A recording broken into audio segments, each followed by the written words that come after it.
Hello and welcome to the University of Law podcast and to our new series, AI in Conversation. I'm Dr. Paul Sant, Head of Computer Science at the university, and in the series I will be joined by a variety of guests in the technology sector, learning more about their journeys and how AI is challenging the landscape in their industry. So Hannah, it's absolutely fantastic today to have you with us. So Hannah Claus, one of my previous graduates, starting off life in AI and robotics, but of course your journey in computer science started a little bit before that. So I wondered, just as our first question, if I could ask you to tell us a little bit about what inspired you to follow computer science and a little bit about the journey that you've taken up till now. Thank you, Paul. Thanks for having me. So I started with computer science when I was about 13 years old. And honestly, I think I was just interested in something new that no one else was doing yet. And when I started, I walked into a room and it was basically 20 boys and me. And suddenly I had to, survive in this space of 13-year-old pubescent boys and trying to figure out what computer science is all about and whether I like it or not. And yeah, while I had to somewhat prove myself to everyone else that I was actually valid in that space, I figured out that computer science is very much interesting to me. And also I realized that there's so much out there that is connected to computer science, and you can connect it to so many sectors. You can connect it to so many things in our lives. So I really wanted to work more on this, and I looked into so many different things. And I grew up in Germany, in Berlin. There is a university and they had a scholarship program, and you could apply to that and go to different lectures. So when I was about 15, I started going to different lectures on AI, computer science, various topics. And I realized, well, there is so much more. There are so many programming languages. There are so many topics within that. And the more I got into it, the deeper it got really within the width and the breadth of all the topics that I could go for. That's when I realized that I wanted to go deeper. And also, everyone was talking about it by then. And then obviously AI and robotics, that's what I started out with. And to me, that had always been a dream, all those science fiction movies and then actually building these machines yourself, that is just incredible. So when I actually got to do that, that felt so powerful to me. Fantastic. And you've been on an absolutely amazing journey since then. So Google DeepMind Scholar, an MSc in Artificial Intelligence and Machine Learning, and now at the University of Cambridge studying a PhD. So I think you're absolutely a great role model for young women in technology. Perhaps you can say a little bit more about your thoughts and ideas about how tech really needs to kind of grapple with some of those challenges and why having more women in tech is vital, and especially within the area of AI. No, I mean, I continued with AI all throughout the past few years, but I realized that, while we were learning more about AI and about our society as well, we didn't really change in the people that are building AI, the topics that we look at. And it is very much focused on this very homogenous group of developers and people from similar backgrounds, mainly, white men, that sometimes come from very privileged places as well. And they are building the solutions for our problems that we currently have, but obviously they have a very limited worldview. So if we don't start looking at other people as well and including them in the development process as well, then we keep on building solutions that don't actually work for everyone in the world. And, the world is so big. So when I started with my master's, I wanted to focus on languages as well. So I went into natural language processing, and halfway through my master's, ChatGPT came out. And obviously, everyone started talking about it and it became this huge thing. And then slowly I realized that while ChatGPT and other LLMs like it are really good when it comes to English, they are not as good in any other language that might be, for example, African or Asian, because they don't have enough data to train on these languages. So that means there's a whole, community out there that cannot use these kinds of technologies just because they don't speak English and because it wasn't built for them. And if we don't start including more people from various backgrounds, various languages, various socioeconomic backgrounds as well, then we just keep on building AI that can only be used by a small group of people. So that's why we have to get there now. Absolutely. And for our non-tech listeners, these large language models and LLMs are the kind of brains behind giving the answers. But of course, if from a user perspective, they can't ask those questions or they can't receive those questions in a language that they are more confident with, or maybe they don't speak English, of course, then that's important.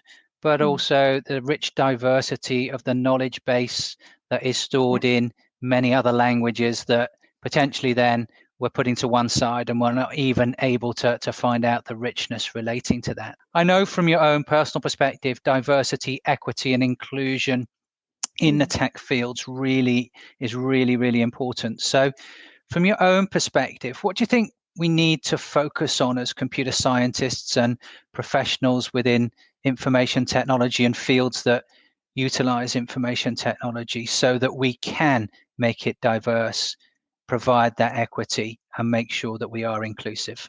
I think the first step is really to just look around where you are right now. Who are the people that you're working with, and how homogenous is that group, or maybe how diverse is it really? And do you have maybe every possible representation there? If not, maybe work on that. And there are so many amazing organizations that work on raising awareness and advocating for more, for example, women in STEM, women in tech. Then there are groups that just look at, for example, having people of color in those groups. So if I were starting out now, I would definitely join any of these groups, like Women in AI, for example. There's Black Women in AI, there's Me in AI.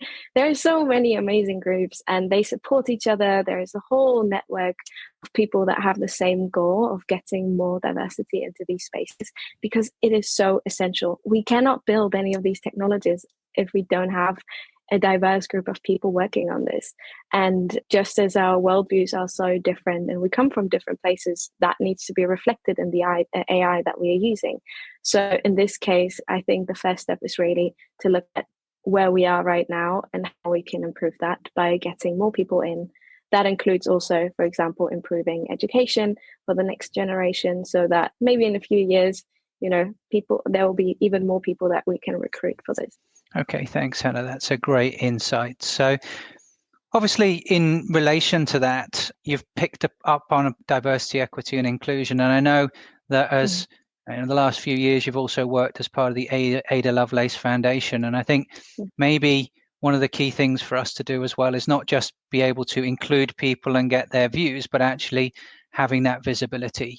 When we see on the TV or we see on the internet an image of a tech entrepreneur, it's often a white middle-aged man, yet there are some amazing female role models that many people wouldn't necessarily know about. So you've got the likes of Grace Hopper, for example. You've got Ada Lovelace herself, but the unfortunate thing about those is that they are from a long time ago, and whilst Grace Hopper was with us up until fairly recently, we've got that challenge of actually we've got a lot of new role models out there trying to forge their way. And I would say yourself, for example, and the many great things that you're doing in terms of chairing conferences and that visibility is more of what we need, celebrating that actually there are people other than white middle-aged men in the tech industry, and particularly throughout the industry. And I think there are obviously progress being made, but we're still only about 20 to 25% of people who work within the tech industry are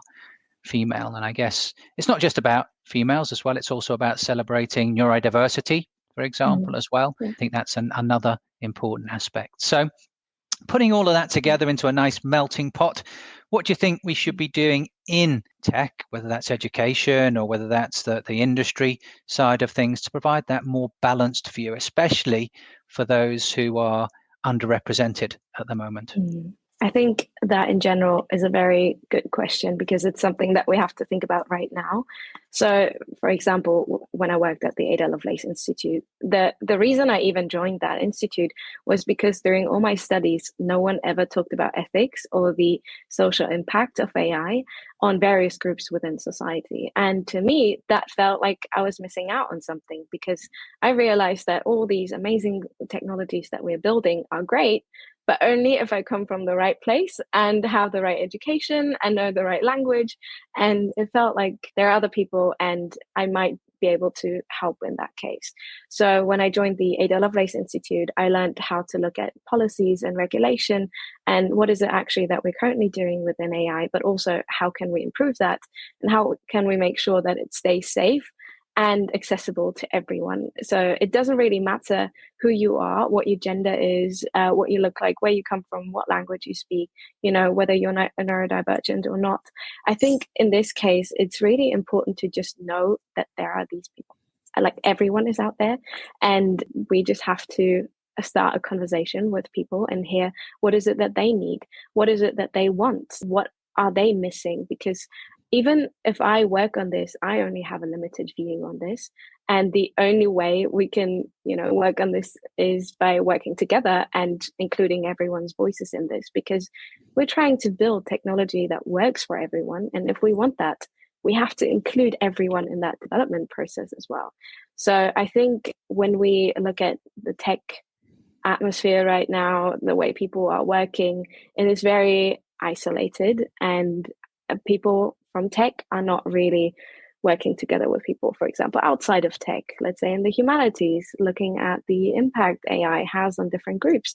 And I think we just need to establish that bridge between those different worlds almost, because, people in tech have somewhat of their own language and they know what they're talking about. And then people in other areas also have their own language, but we don't really connect. So I think the first step is really to have that bridge, connect, and maybe find a way to speak the same language when it comes to tech and humanities.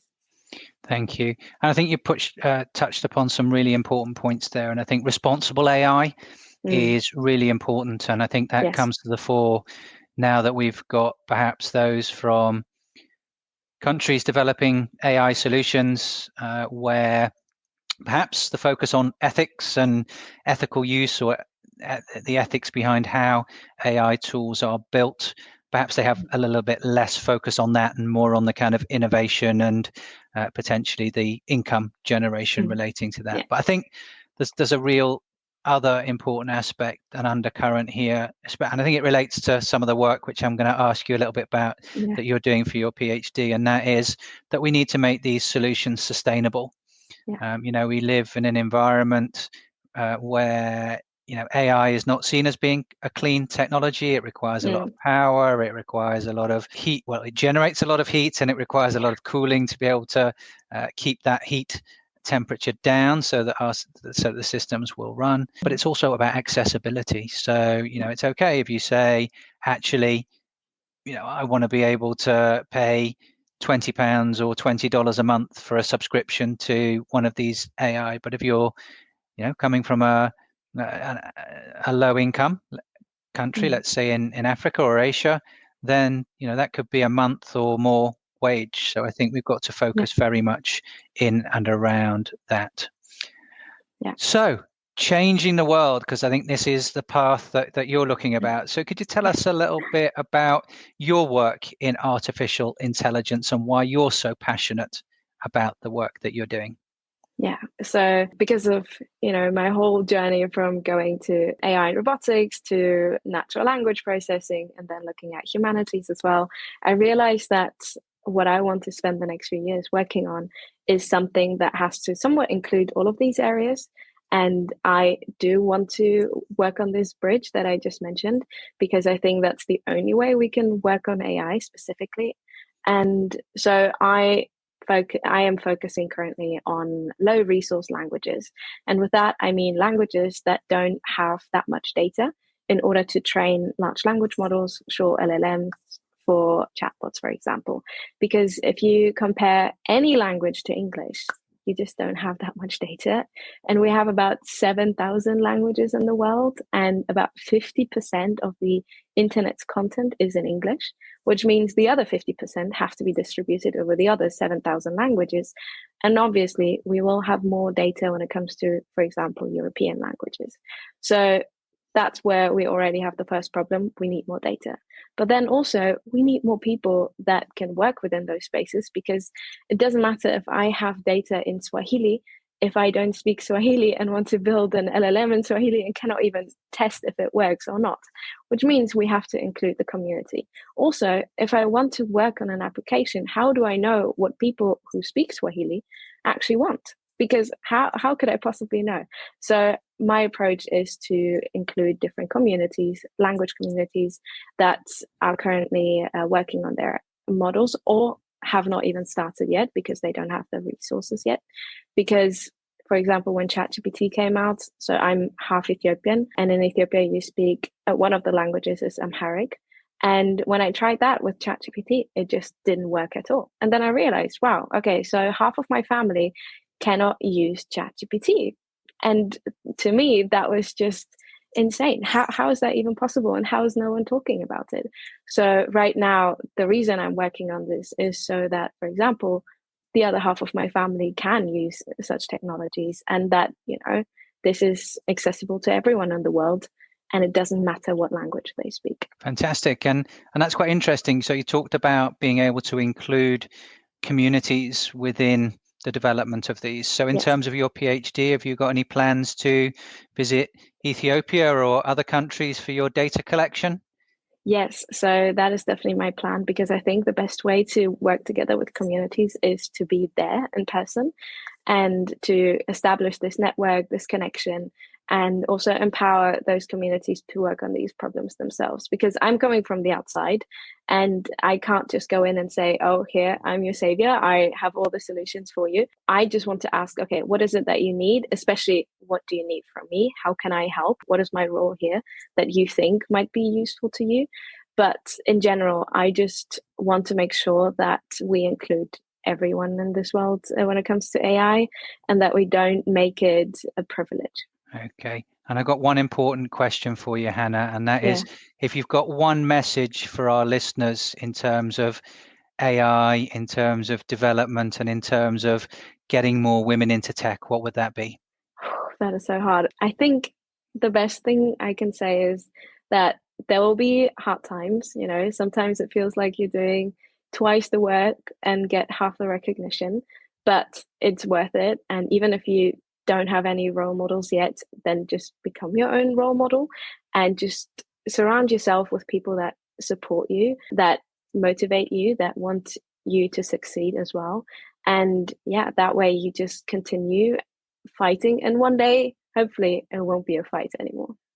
Fantastic. Well, thank you for joining us today, Hannah, and to our listeners for tuning in. Please do follow us on Spotify and Apple's podcasts when a new episode is launched. And if you wish to find anything more about our computer science courses or courses in general, please visit our website at www.law.ac.uk. Thanks for listening.